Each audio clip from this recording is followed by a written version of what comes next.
Hi guys, তোমরা সবাই কেমন আছো? আশা করি তোমরা সবাই খুবই ভালো আছো, সুস্থ আছো। তো বন্ধুরা, এখন রাত 10:30 11টার মতো বাজতে যায় বন্ধুরা। তো আমাদের রাতে ডিনার হয়ে গেছে, খাওয়া দাওয়া করে এখন বসে আছি। তো মোবাইল দেখছিলাম, আর আজকে তোমাদের দাদাভাই দোকান থেকে বাড়ি এসছে।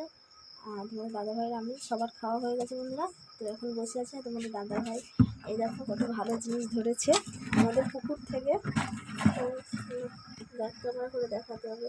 তো চলো ব্যাক ক্যামেরা করে দেখাচ্ছি কি ধরেছে। এই দেখতে পাচ্ছ সন্দেরা কাঁকড়া আমাদের পুকুরে ছোট ছোটগুলো ছাড়া হয়েছিল। এই দেখো বন্ধুরা কত বড় হয়ে গেছে। আর এটা করে তোমাদের দাদাভাই ধরলো, দেখতে পাচ্ছ। এই দেখো। তো কেমন লাগছে কমেন্ট করে জানাবে। অনেক বড় হয়ে গেছে বন্ধুরা, খুব ছোট ছিল, ছেড়েছিলাম, বাবা দিয়েছিল। অনেকগুলো ছেড়েছিলাম, তোমাদের দাদাভাই আরও ধরতে গেছে, আর একটা ধরে নিয়ে